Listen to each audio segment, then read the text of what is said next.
அனைவருக்கும் வணக்கம்.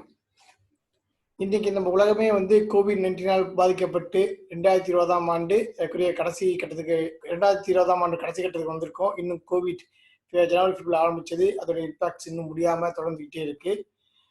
இந்த இதுக்கு மக்கள் இது அந்த பரவலை தடுக்கிறதுக்கு மக்கள் தங்களுக்கான கட்டுப்பாடுகள் மாஸ்க் போடுறது அண்டு டிஸ்டன்ஸ் மெயின்டைன் பண்றது, சோசியல் டிஸ்டன்சிங் இந்த மாதிரி விஷயங்கள்லாம் மக்களே இப்ப கடைபிடிச்சு தடுத்துருவாங்க. இந்த மருந்து எதுவும் கண்டுபிடிக்காத சூழ்நிலையில் நம்முடைய மருத்துவ நிபுணர்கள் அதற்கான மருந்துகளை கண்டுபிடிக்க உலகம் முழுசுமே முயற்சி செஞ்சுக்கிட்டு இருக்காங்க.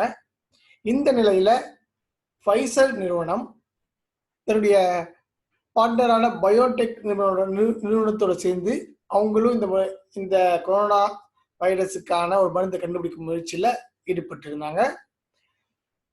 அவங்க அதை பத்தி நேற்று அதுல பங்கெடுத்து கொண்ட மக்கள், அதாவது அந்த மருந்தை பரிசோதனை பண்றதுக்காக அதுல பங்கெடுத்துக்கிட்ட மக்களுக்கு ஃபைசர் நிறுவனத்துடைய சிஇஓ ஒரு ஓப்பன் லெட்டர் எழுதியிருக்காரு, நன்றி தெரிவிச்சு எழுதியிருக்காரு. முக்கியமா அந்த அந்த நன்றி தெரிவிச்சு எழுதியிருக்கும் அந்த கடிதத்துல சில குறிப்பிட்ட விஷயங்கள் சொல்லியிருக்காரு. அது பெரிய ஓப் கொடுத்திருக்கு. என்னன்னாக்கா கரோனா வைரஸ் தடுப்புக்கான முயற்சியில ஒரு மக்கள் முன்னேறி நம்ம மருத்துவ நிபுணர் முன்னேறி இருக்காங்க. ஒரு மருந்து நம்ம கைக்கு வரக்கூடிய சூழ்நிலை இருக்கு அப்படிங்கிற ஒரு செய்தி அதை படிக்க புரிஞ்சுக்க முடியுது. வாங்க நம்ம பயிற்சி நிறுவனத்துடைய வெப்சைட்ல போய் அதன் சிஇஓ என்ன லெட்டர் எழுதியிருக்கார் அப்படிங்கிறத நம்ம பார்ப்போம். நம்ம அதுல எனக்கு புரிஞ்சமா தமிழ்ல உங்களுக்கு சொல்றேன் நானு. இதுதான் ஃபைசர் நிறுவனத்துடைய வெப்சைட் ஃபைசர்.com. இதுல பார்த்தீங்கன்னாக்க இதுதான் அந்த ஓப்பன் லெட்டர், அதாவது திறந்த கடிதம். Participants from Albert Bourla, the chairman and CEO. அதாவது ஆல்பர்ட் போர்லாங்கிறது சீஃப் எக்ஸிக்யூட்டிவ் ஆஃபீஸர் மற்றும் சேர்மனா இருக்காரு ஃபைசர் நிறுவனத்துல. அவர் தான் இந்த கடிதம் ஓப்பன் எழுதியிருக்காரு. இதுல முக்கியமா குறிப்பிட்டிருக்கிறது என்னன்னாக்கா, அதாவது Argentina, Brazil, Germany, South Africa, Turkey and the United states, இந்த கண்ட்ரில இருக்க மக்கள் மேலதான் அவங்க கண்டுபிடித்த மருந்தை பரிசோதிச்சிருக்காங்க. அதாவது இது ஒரு இடைக்கால பகுப்பாய்வு தான். இன்னும் முழுசான பகுப்பாய்வு போய்கிட்டு இருக்கு. இன்னும் முழுசா முடியல. அவங்க அந்த இன்ஜெக்ஷன் கொடுத்து முழு அளவில் அவங்க பிளான் பண்ண இன்னும் முழுசா முடியல. அதுவும் பிளான் பண்ண போய்கிட்டு இருக்கு. பட் இன்னும் அவங்க ப்ராசஸ் முழுசா முடியல. ஆனா இடைப்பட்ட பகுப்பாய்வு அவங்க Argentina, Brazil, Germany, South Africa, துருக்கி மற்றும் அமெரிக்கா இருக்க மக்கள் அவங்க பரிசோதிச்சிருக்காங்க போல இருக்கு. அந்த பங்கெடுத்த மக்களுக்கு நன்றி சொல்லிதான் இந்த கடிதத்தை அவர் எழுதியிருக்காரு. இந்த கடிதத்துல அவர் முக்கியம் குறிப்பிட்டிருக்க விஷயம் என்னன்னாக்கா, இந்த இடைப்பட்ட பகுப்பாய்வுல நம்ம கோவிட்-19 எதிர்த்து போராடிட்டு இருக்க சூழ்நிலையில 44,000 மக்களுக்கு மேல இதை பரிசோதனை வச்சு பார்த்திருக்காங்க. இந்த பரிசோதனையில அதிகமான பக்க விளைவுகள் எதுவும் இல்லை.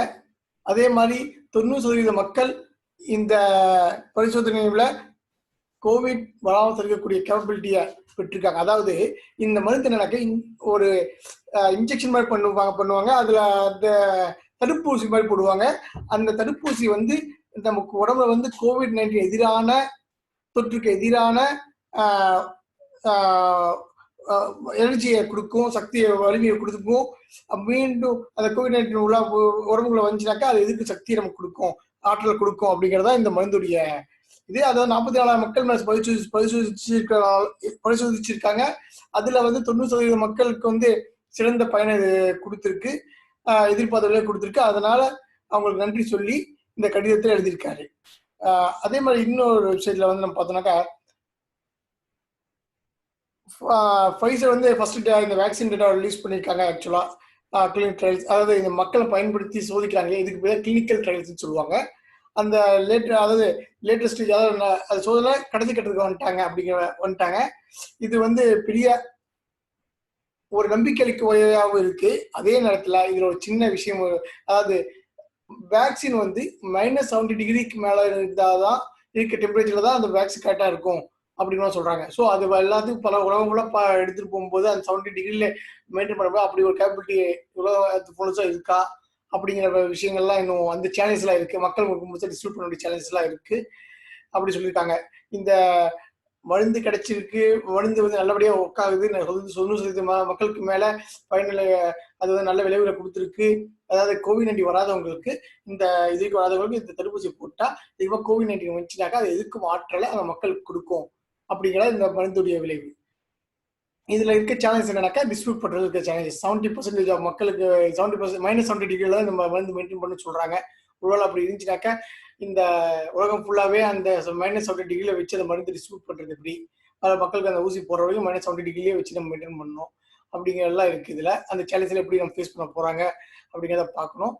ஆனா, இதுவரை கண்டுபிடிக்கப்பட்ட மருந்துகள்ல இந்த மருந்துடைய விளைவுகள் நல்லா இருக்கிறதாக தான் அந்த சிஇஓட கடிதம் நமக்கு கொடுத்தது. பார்ப்போம். உலக மருத்துவ நிபுணர்கள் இதை ஒரு ஊக்கமாகவும் ஒரு உணர்ச்சி ஒரு நல்ல விஷயமாவும் பார்க்குறாங்க. ஒரு பாசிட்டிவ் மூமெண்ட்டாக பார்க்குறாங்க. பார்ப்போம் என்ன நடக்குதுங்கிறத. இதுதான் மக்களே ஃபைசர் COVID-19 மருந்துடைய செய்தி. இது உங்ககிட்ட பகிர்ந்துக்கணும்னு நினைச்சேன். அதுக்காக இந்த காணொளி. நன்றி, வணக்கம்.